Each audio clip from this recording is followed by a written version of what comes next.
Welcome to the Mike Litton Experience Podcast. Mike has over 31 years experience in real estate, finance, and investing.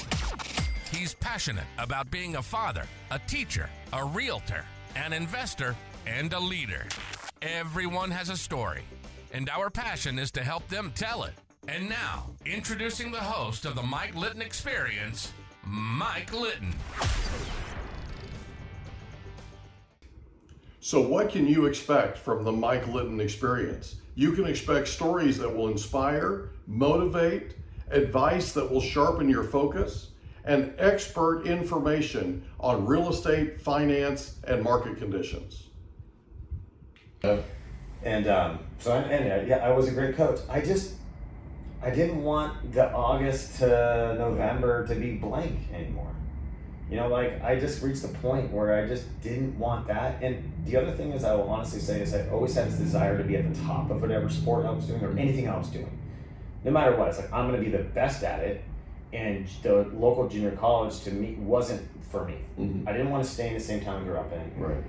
And being a D1 coach or professional coach, you can live in a different place every damn year. Yeah, that's true. And I said, I don't want to live that life. I don't want to do the vagabond thing. I don't want to be that. I really do think I could be coaching the NFL right now. Yeah. If I decided to really dive my way in there and be a coach. I know you could be. I've worked with you enough, and I know you well enough to know that. You absolutely could be. You absolutely could be. I was this last Friday. I went to a scrimmage. I think I'm the voice of the kids' high school, right? Yeah. So they went up to Tromello, to Linfield Christian, and they had a scrimmage. And I have a bad back, and I'm not able to sit for too long, right? And so my back started spasming, so I got up and walked down, and I like to stand next to the sideline anyway and just watch someone leaning on the fence. And this guy walks up to me, random, out of the blue, right? Never met him before in my life. Walks up and starts asking me questions about SEO Charter High School, because I've got the football team's T-shirt on that said that they won the Pacific League Championship the last 3 years in a row, right? Nice. So he walks up and he goes, "So how far is it from here to Escondido?" I don't know. It didn't matter. I was coming, right? I don't know the answer. I never thought of it, right?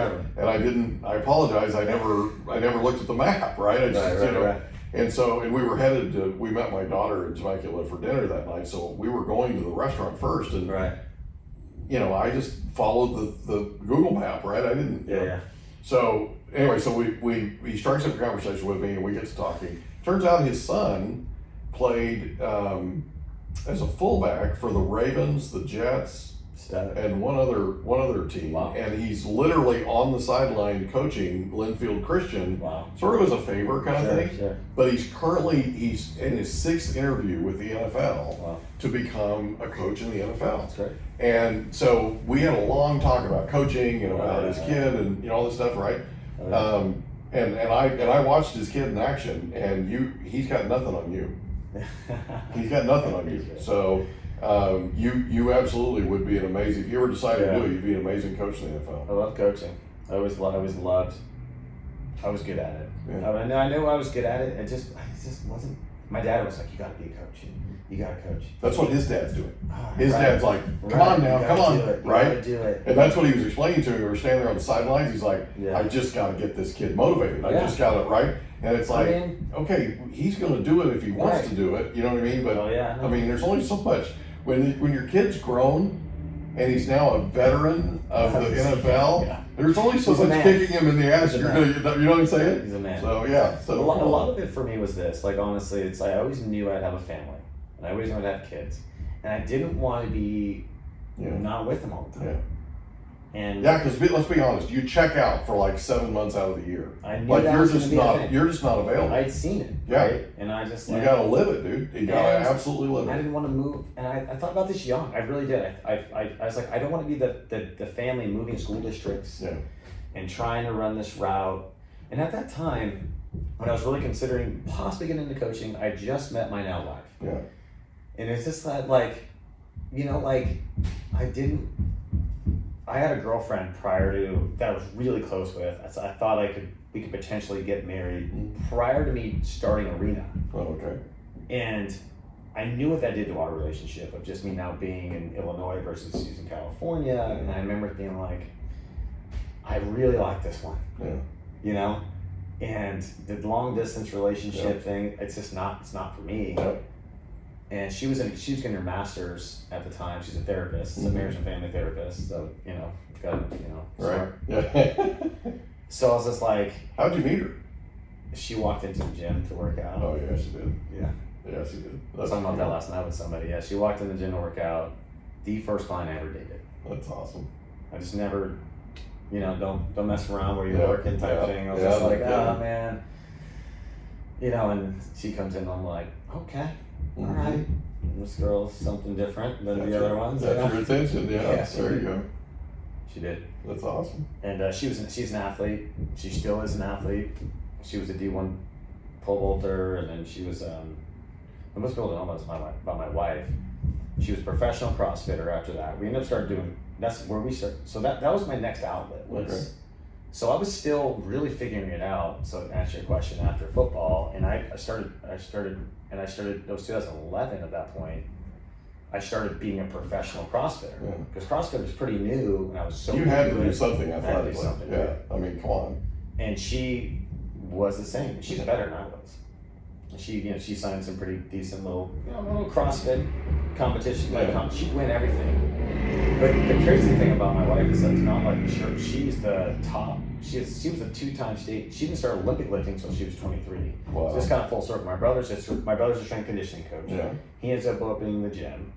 He's in the trains my girlfriend, not my wife. Yeah. She ends up becoming a 2-time state champion in Olympic lifting, clean and jerk and snatch. Like and CrossFit really kind of brought Olympic lifting more to more common, more popular. Well, more to the mainstream. More to the mainstream. Yeah. Yeah. So she was the strongest. She was a freak athlete.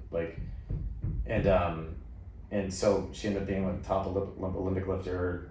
Super competitive. In all of CrossFit. Super competitive, perfect for you. Yeah. Okay, I got you. So we work out together and actually compete. And she was the first person female I work out with that I dated that could actually in a workout and somehow so her and I are hyper competitive still. Yeah. We still work out every morning around 6:30 in the morning and we do the good same workout together, we're competing. It's just that's good for you, dude. It's good for us. Yeah. It's both of our outlet. That's awesome. So I met her. That changed a lot. And then so the woman I was training, she said, it's I want to be in sales. She's like, she had a job recruiting business, and she set me up with a job recruiting business. I'm like, all right, I don't know what the hell that is, but I just need a job. Right. So I can go work out. Right. And do this CrossFit. Yeah, I need to support this CrossFit habit. And you and I both know sales isn't like a job that you just show up to and clock in, clock out. Right. So after 2 months, I hated it. They didn't like me there. They let me go. Yeah. You know what I mean? What were you selling? I was selling. It was a job recruiting business. So I was trying to. So you were staffing. You were recruiting people. Staffing. I got you. Okay. Ended up at that point trying to staff people for writing. I mean, I just thinking about it makes me cringe. It was software engineers, things like that. Yeah. I was like, this is just not for me, dude. Yeah. But it was fine. She was really sweet. She helped me out. I understood. And my first kind of W-2 paycheck that wasn't kind of, I don't know, it was a little different thing. I was 26. I mean, you understand, I matured late. Yeah. I wasn't I was I don't know what it was. Most people get that job at 22-ish. Mm-hmm. I was 26 trying to figure it out.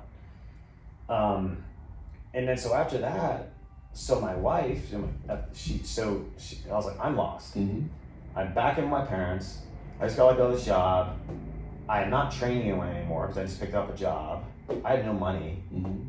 And my parents were like, you need to figure it out and move out. We're helping you, but come on now. Yeah. By the way, you're 26. You're too freaking old to be at home. Right. And you're too old to be in the NFL. Yeah, too old for him. You're right. All this is true. Ironically. Right. Come on, you old man. So I ended up, so she told me about this company. They're called Athletes to Business, and they're a staffing company. Mm-hmm. And so they came to Long Beach State at the time, and they spoke to her. She was on the track team about what they did. And she's called this guy, Ross Lerner. Give him a call. Yeah. So give this guy named Ross. I'm like, hey man, I don't have anything on my resume. Right. Seriously. I was a sociology major in sports. Yeah. He's like, perfect. That's what we do. That's He's cool. like, okay, cool. So he ends up sending me on a free, he's like, and he ends up meeting with me, right? Yeah. And he's like, what are you into? I'm like, I'm into fitness and I like money, but I don't know anything about it. Right. And he's like, okay. He goes, have you ever thought about financial fitness? And I was like, I don't know what the hell that means. And so he connected me to get me into financial services. Gotcha. He's like, do you own a suit? I was like, no. So he went and bought a suit. He helped me pick a suit out. Like, you know what I mean? Wow, this guy's full service. He helped me out, man. Good dude. I still communicate with him sometimes and just say, hey, you know. But yeah, he ended up setting me up with, I just started at Mass Mutual, which is an insurance company. Yeah, I know Mass And Mutual. the head GA of Mass Mutual was an ex-football coach. Oh, So like this perfect kind of situation. This guy's a good dude. Yeah. But I had no idea what I was doing. Yeah. And there's a typical brokerage where it's like, and he was a great guy and all, but I remember setting up in a corner, and I said, what do I sell? Because I want to get licensed. It took me 3 times to pass a damn test. Yeah. It's an insurance license. Yeah. Not even my financial advising license. Yeah. It was an insurance license. I didn't realize I wasn't on salary. I had no idea I was commission only. Right. I'm like, oh shit, commission only. My parents at the time were like, hated it. You do not want to be in that business. You don't understand the business. My parents, you understand how my parents grew up very much on their heels, and like not knowing much about anything. Kind of taught themselves everything. Yeah. Their parents weren't a good example about finances or money. They moved, you know, they worked their damn ass off to get where they had to go. Kind of the buy at the house, pay down 30 years model. That's what we know. Yeah. Nothing else you should trust. Right. And they spent their entire lives protecting you. Right. And so now they're going to try and protect you here. That's right. Yeah, exactly. And so it was a pretty rough time for me because my first year, I think I made $5,000. Yeah. And like, I didn't understand. Welcome to commission sales. But you know, but one thing I understood is it was really about like, one of the things about me like, is you can't sleep on me ever. Right. And I knew that about myself. I'm like, I don't know anything about this. Right. This dude's making that, what are you making? This dude's making that, what are you making? What are you making that? What are you guys doing all day? Yeah. And they be golfing. I'm like, so you're golfing? I'm like, okay, that's lazy. Right. In my, so you're not really working all day. Right. So I remember sitting up next to this guy. It's a big brokerage. It was a big office, but no one's ever in there, right? Typical brokerage. So one dude set up. He had an office. So he actually made money, and he was a professional. Had a kid. He's in his mid to late 30s. Like knew his stuff, right? I remember sitting up next to him and be like, dude, can you? If I set up an appointment, can you just come with me? Because I have no one to go with me. Right. And so I sat there and I called and I said, look, I'm selling life insurance. I'm selling some other stuff in college planning. So I was like, I'm going to call up every Boys and Girls School, every Boys and Girls Club, every YMCA, and I'm going to set up college planning seminars. That's what I'm going to do. Yeah. I'm going to set up seminars everywhere and just go teach people, and then hopefully that produces money. He's like, yeah, that's a good idea. Just let me know when you want me to come. And so next thing you know, I'm setting up these seminars like all the time. First, no one shows up, but I'm there. Right. You know, no one shows up, but I'm there. And I started just like booking these seminars. Ended up getting some traction, right? And I remember that even Bob, I remember his name was Bob. Bob walked in one day because I'd be on phones, and I set up a call system for myself, and I just started calling data. He'd be like, "Dude, you're gonna make it." Yeah. I was like, I don't even know what. I was like, why wouldn't I make it? Isn't that the point? Right. So I remember laughing because I'm like, where is everybody? Yeah. He's like, they're lazy. I'm like, so that's it. So if I just gotta like do this, okay. But you know, it's funny, that place just wasn't the right fit for me. And so I ended up being I was at a party, and then I met a guy that was running all these different offices. He's like, I have offices all over the country, this and that. And his name is Rusty. And Rusty ended up working for, is in a big, kind of an EXP model of real estate, like a recruiting model, which I didn't understand. I just got a license. And I told him, he's like, what are you doing right now to get clients? I'm like, I'm setting up seminars everywhere. He's like, oh dude, we do those in our offices twice a week. I was like, oh, so you guys set up seminars in your offices twice a week. I'm like, I'm setting those up all over the town. Sure. And the next thing you know, so he's the broker, and as soon as I come in, I was the number one guy. Yeah. So I was like, I'm gonna be the number one guy. I'm gonna do the most sales and all that. And I just started booking, but I was still struggling. Like my knowledge wasn't there. Rusty was brilliant when it came to numbers and great investor, really savvy when it came to structure, client, like a client profile. And I was like, so I really learned a lot from him, you know, and as far as that role went, and like people that I would call on when I started really like getting out there and you know, but I wasn't making enough money. I went to go pick up a part-time job because I'm like, I'm gonna do this. I need to get my other licenses so I can offer other services, etc. But I ended up doing that. You know, I recruited over 440 people in my business in 7 years. That's huge. Still have the recurring income from it on the insurance side. But on that way of doing that, like I was grinding. I did not like the business very much. Yeah. It just wasn't for me. People come with real estate all the time, and they always have the most money. Much you're in real estate, show me what you're doing. Right. And there was a guy that I met about 4.5 years in there, 5 years in there, that he had a brokerage. Probably one of the most creative people, and I met a lot of people in real estate this time. Could be, I would say, I learned that he was somewhat crooked once I got to know him and actually see his operation from now my perspective looking at it. Right. I would say one of the most creative, savvy investors I've ever met by far. There you go. Like he's on another level. Great communicator, great salesperson, slanted in a lot of ways, and I think like I didn't, you know, at the time, but he taught me creative finance. It's like I don't understand how you're buying shit, you know, money or like how to, but I didn't understand cash deals at all. Right. I understood rental plays. I started to really understand. So then I'm looking at my financial business.